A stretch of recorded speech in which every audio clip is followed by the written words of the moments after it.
dunia yang penuh dengan keceriaan dan keberagaman. Halo, kenalin nama aku Alia Liviana Nafisa dari program studi Bimbingan dan Konseling Angkatan 2023. Salam kenal semuanya. Nah, pada video kali ini aku akan mengajak teman-teman untuk mengeksplorasi atau mengenal lebih jauh apa itu pendidikan inklusi. Oh ya, teman-teman ada yang tahu nggak sih apa itu pendidikan inklusi? Atau ada yang sudah terbayang nih dengan mendengarkan kata inklusi? Mungkin sebagian dari kita membayangkan bahwa inklusi itu adalah sebuah kelas yang terdiri dari beberapa anak dengan latar belakang yang berbeda-beda, keberagaman yang berbeda-beda, kebutuhan yang berbeda-beda, serta kemampuan yang berbeda. Nah, itu adalah inti dari pendidikan inklusi. Oh ya, kita kenal lebih jauh yuk tentang pendidikan inklusi. Yuk. Mari kita bersama-sama melihat bagaimana dengan keajaiban dunia pendidikan. Nah, kita juga akan menelusuri nih prinsip-prinsip, tantangan yang dihadapi, serta bagaimana kita bisa berperan aktif dalam menciptakan lingkungan yang ramah dan inklusif. Teman-teman tahu nggak sih kalau pendidikan itu adalah hak asasi bagi setiap anak. Jadi setiap anak berhak untuk mendapatkan pendidikan yang layak. Nah, dengan ini tidak ada anak yang merasa terabaikan, terlantarkan, atau tidak mendapatkan pendidikan yang layak.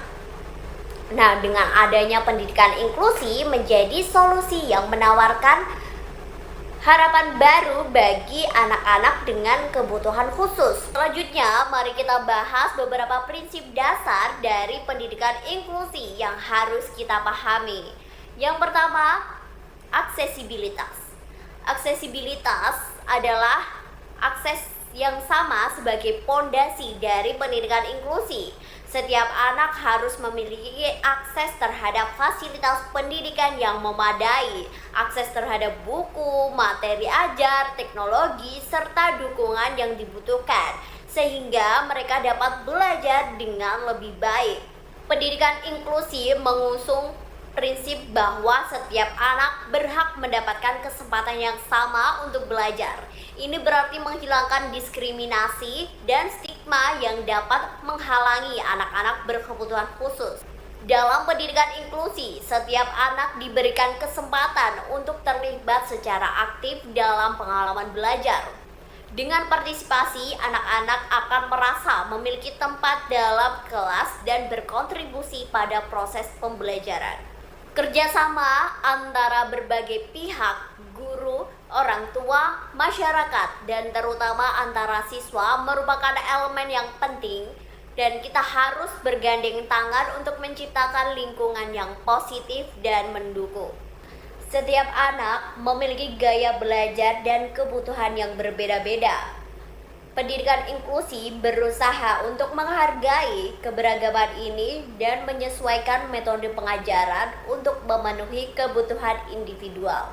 Selanjutnya, mari kita melihat manfaat dari pendidikan inklusi yang sangat luas. Mari kita lihat beberapa dampak positif yang bisa dihasilkan dari pendidikan inklusi. Dengan berinteraksi secara langsung dengan teman-teman yang memiliki latar belakang berbeda-beda, anak-anak belajar untuk lebih empati dan menghargai sebuah perbedaan. Dengan lingkungan yang inklusif, anak-anak belajar untuk berkomunikasi dan berkolaborasi. Ini sangat penting untuk mempersiapkan mereka dalam menghadapi dinamika sosial di masyarakat. Manfaat dari pendidikan inklusi juga dapat menjadi peningkatan kepercayaan diri pada anak-anak berkebutuhan khusus.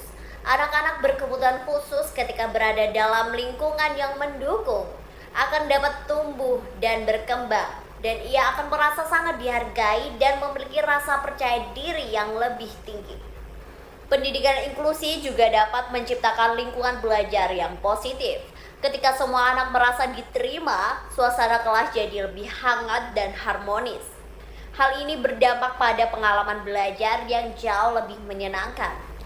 Dengan pendidikan inklusi, kita dapat mengurangi stigma negatif tentang anak berkebutuhan khusus, yang dimana anak-anak akan belajar untuk menerima dan menghargai perbedaan satu sama lain.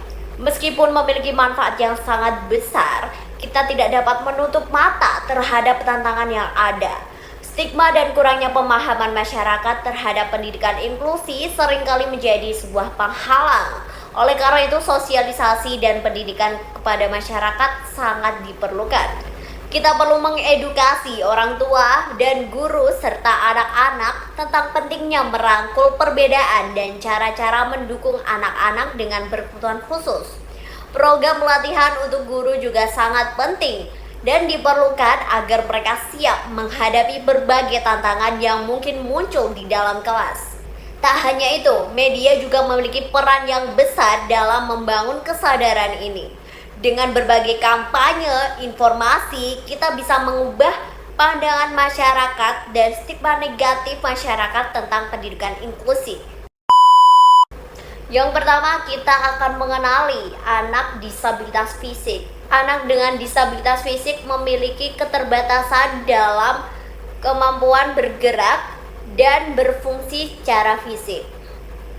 Mereka seringkali bisa berjalan dengan menggunakan kursi roda atau dengan bantuan lainnya. Namun, jangan salah, karena semangat mereka untuk belajar seringkali lebih besar daripada kita. Mereka mengajarkan kita arti ketekunan dan keberanian, serta pentingnya aksesibilitas di lingkungan sekolah. Selanjutnya, ada disabilitas intelektual. Anak-anak dengan disabilitas intelektual biasanya memiliki keterbatasan dalam proses belajar, memahami informasi, dan berkomunikasi. Ini termasuk kondisi seperti Down syndrome atau keterlambatan perkembangan. Meskipun mereka mungkin memerlukan pendekatan yang lebih personal, keunikan mereka seringkali muncul dalam cara mereka berinteraksi dengan teman-teman dan lingkungan sekitar. Kemudian disabilitas sensori. Kita seringkali membicarakan disabilitas penglihatan dan pendengaran dalam kategori ini. Anak-anak yang mengalami kebutaan atau ketulian biasanya membutuhkan alat bantu seperti kacamata atau alat bantu dengar, dan metode komunikasi yang berbeda seperti bahasa isyarat. Mereka mengingatkan kita bahwa meskipun kita mungkin berbeda dalam cara berinteraksi dan berkomunikasi dengan dunia, setiap individu memiliki kesempatan atau potensi untuk berkontribusi secara positif. Selanjutnya ada gangguan perilaku atau emosional. Anak-anak dengan gangguan seperti ADHD atau gangguan kecemasan mungkin mengalami kesulitan dalam mengendalikan diri atau memahami emosi mereka. Ini bisa membuat mereka tampak berbeda dalam berperilaku. Namun, mereka juga bisa memiliki kekuatan yang luar biasa dalam kreativitas dan kemampuan berpikir di luar norma. Dengan dukungan yang tepat, mereka bisa lebih bersinar. Dan yang tidak kalah penting adalah disabilitas belajar. Anak-anak dengan disabilitas belajar mungkin menghadapi tantangan dalam membaca atau dalam menghitung. Namun kekuatan mereka seringkali terletak dengan cara mereka memecahkan masalah secara kreatif dan terampil. Mereka membuktikan bahwa ada banyak cara untuk belajar dan berhasil. Jadi, semua peserta didik berkebutuhan khusus memiliki keunikan dan kekuatannya masing-masing. Penting bagi kita untuk menciptakan lingkungan yang mendukung, di mana mereka bisa belajar dengan cara yang sesuai untuk mereka dan adanya metode pembelajaran yang tepat.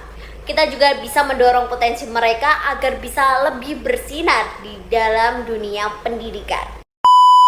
Di sesi kali ini kita akan menggali lebih dalam mengenai persamaan dan perbedaan pendidikan inklusi dan pendidikan integratif. Jadi kalian harus simak baik-baik ya. Pendidikan inklusi sendiri adalah sebuah pendekatan yang bertujuan untuk memastikan bahwa semua anak, termasuk mereka dengan kebutuhan khusus, memiliki akses yang sama untuk belajar dalam lingkungan yang sama. Nah, ini berarti semua siswa terlepas dari kebutuhan khusus mereka belajar bersama dalam satu kelas yang mendukung keragaman individu. Sedangkan Pendidikan integratif adalah pendekatan yang menggabungkan anak-anak berkebutuhan khusus dengan anak-anak yang tidak berkebutuhan khusus di dalam lingkungan yang sama, tetapi masih ada perbedaan dalam cara mereka mendapatkan dukungan. Pada umumnya, anak berkebutuhan khusus mendapatkan program atau penyesuaian tertentu, namun tetap diberikan kesempatan untuk berinteraksi dengan teman sebaya.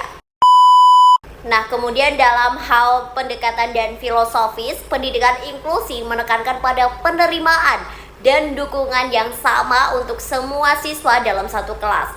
Fokus utamanya adalah pada partisipasi aktif semua siswa tanpa membedakan kebutuhan mereka. Nah, kalau pendidikan integratif lebih mengutamakan proses integrasi anak berkebutuhan khusus ke dalam kelas reguler. Meskipun ada interaksi, masih ada batasan dalam pengajaran di mana anak-anak berkebutuhan khusus mungkin mendapatkan perhatian atau metode pengajaran yang berbeda. Selanjutnya terkait dengan lingkungan belajar, pendidikan inklusif, semua siswa belajar dalam satu ruang yang sama dan dengan dukungan yang tersedia bagi mereka tanpa terkecuali.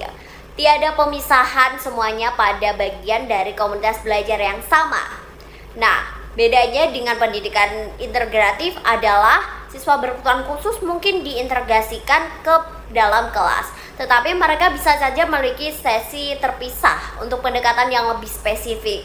Ada kemungkinan adanya kelas remedial atau bantuan tambahan di luar jam belajar bersama. Nah, selanjutnya kita akan membahas tentang kesamaan pendidikan inklusif dan pendidikan integratif. Dalam pendidikan inklusif dan pendidikan integratif, mereka memiliki tujuan yang sama yang memungkinkan anak berkebutuhan khusus untuk berpartisipasi dalam kegiatan pendidikan dan berpartisipasi dalam interaksinya dengan teman sebaya mereka. Dalam hal kebijakan pendidikan, kedua pendekatan ini mendukung kebijakan untuk menciptakan lingkungan yang mengakomodasi semua siswa. Keduanya berupaya untuk memberikan kesempatan yang sama dan mengurangi stigma atau eksklusi terhadap anak-anak dengan kebutuhan khusus. Baik sistem pendidikan inklusi dan integratif, mereka sama-sama memerlukan sebuah dukungan dari berbagai pihak, seperti dari orang tua, guru, dan masyarakat untuk menjalankan strategi yang efektif dalam mendukung kebijakan kebutuhan belajar yang beragam. Nah, mari kita ingat bahwa pendidikan inklusif dan pendidikan integratif tidak selalu hitam atau putih. Keduanya memiliki kelebihan dan tantangan masing-masing, dan yang penting bagi kita untuk menciptakan lingkungan pendidikan yang lebih baik untuk anak-anak. Di sesi kali ini kita akan membahas tentang implementasi pendidikan inklusi. Jadi kalian harus bersiap-siap untuk memasuki dunia yang dimana setiap anak memiliki kesempatan untuk bersinar, belajar, dan berkembang terlepas dari perbedaan yang mereka miliki. Dan saat kita berbicara tentang implementasinya, mari kita berfokus pada dua hal yang utama. Apa itu? Jadi dua hal utamanya ini adalah adaptasi strategi pengajaran dan pengalaman belajar yang optimal bagi semua siswa. Nah, apa sih itu strategi pengajaran yang adaptif? Nih bayangin ya, kalau kalian berada di kelas yang penuh dengan energi, di mana setiap siswa belajar dengan cara mereka masing-masing. Artinya, implementasi pendidikan inklusif melibatkan penyesuaian metode pengajaran untuk memenuhi kebutuhan unik pada setiap anak. Jadi, guru tidak hanya mengandalkan satu cara pengajaran, tetapi merangkul berbagai pendekatan. Fleksibilitas adalah kunci. Pendidikan inklusi memerlukan fleksibilitas. Misalnya nih, ada seorang guru yang menggunakan metode pengajarannya visual untuk membantu siswa yang memiliki disabilitas belajar memahami konsep baru. Sementara siswa lain mungkin lebih suka dengan pembelajaran berbasis proyek. Nah, dengan mengadaptasi metode pengajaran, semua siswa dapat mendapatkan pengalaman belajar yang optimal. Keterlibatan siswa dalam pembelajaran. Nah, dalam dunia pendidikan inklusi, keterlibatan siswa adalah hal yang paling utama. Setiap anak tanpa terkecuali harus merasa bahwa dirinya berkontribusi di dalam kelas. Nah, pembelajaran inklusi berfokus pada keterlibatan penuh semua siswa dalam kelas reguler. Ini berarti menciptakan suasana yang mendukung di mana setiap suara didengar dan setiap ide akan dihargai. Pendekatan kolaboratif. Implementasi pendidikan inklusi tidak hanya sekedar menjadi tanggung jawab guru di dalam kelas. Ini adalah tanggung jawab bersama yang melibatkan kolaborasi dengan orang tua, tenaga pendukung, dan bahkan masyarakat. Dengan kerjasama yang erat, guru dapat merancang strategi yang lebih baik untuk memenuhi kebutuhan individual siswa. Jadi di sini kita membutuhkan kolaboratif. Nah, saat ini kita melangkah lebih jauh dalam perjalanan pendidikan inklusi. Penting untuk kita semua mengingat bahwa setiap anak memiliki potensi yang luar biasa. Dengan strategi pengajaran yang lebih fleksibel, pendekatan yang bersifat kolaboratif, dan fokus pada keterlibatan siswa, semua anak dapat belajar dan berkembang dalam pendidikan yang inklusif. Untuk mendapatkan pendidikan yang sejalan dengan prinsip-prinsip keadilan dan kesetaraan. Pendidikan inklusi juga menempatkan nilai-nilai keberagaman, toleransi, dan pengertian sebagai prioritas utama. Dalam dunia yang semakin kompleks ini, penting bagi kita semua untuk memahami bahwa setiap individu memiliki keunikan, memiliki kemampuan dan potensi masing-masing. Jadi, kita akan menjelajahi nih prinsip-prinsip dan filosofi dari pendidikan inklusi, serta bagaimana kita bisa menerapkannya dalam konteks sistem pendidikan di Indonesia. Yang pertama, kita akan membahas tentang pengertian pendidikan inklusi. Pertama, kita akan membahas apa itu pendidikan inklusi. Jadi, maksud dari pendidikan inklusi itu adalah suatu pendekatan yang memberikan kesempatan kepada kita semua, pada setiap anak untuk belajar dalam lingkungan yang sama, terlepas dari perbedaan yang mereka miliki. Nah, di sini anak-anak berkebutuhan khusus tidak hanya dilihat sebagai subjek yang membutuhkan bantuan, tetapi juga sebagai individu yang memiliki kemampuan dan potensi yang unik. Meskipun terdapat perbedaan pada kebutuhan pendidikan mereka, semua anak seharusnya memiliki kesempatan yang sama untuk berinteraksi, tumbuh, dan belajar bersama. Nah, pada intinya, pendidikan inklusi bertujuan untuk menciptakan masyarakat yang lebih adil, di mana setiap individu diakui serta dihargai. Filosofi di balik pendidikan inklusi sangat erat kaitannya dengan nilai-nilai yang diajarkan oleh Ki Hajar Dewantara. Ia menekankan pentingnya menghargai perbedaan serta menyadari bahwa setiap anak adalah anugerah yang membawa potensi dan keunikan masing-masing. Dalam konteks merdeka belajar, pendidikan inklusi selaras dengan prinsip kebebasan dan keadilan. Nah, kita semua juga harus memahami bahwa pendidikan bukan hanya tentang pencapaian akademis, tetapi juga tentang pembentukan karakter. Pendidikan inklusi berupaya untuk menciptakan individu-individu yang toleran, serta menghargai keberagaman dan mampu bekerja sama dalam masyarakat multikultural. Setiap anak layak mendapatkan kesempatan yang sama untuk belajar dan berkembang. Mari kita semua dukung dan membuktikan bahwa pendidikan inklusi adalah masa depan yang menjanjikan, di mana setiap anak merasa dihargai dan diterima. Saya Alia pamit undur diri. Terima kasih telah menyaksikan.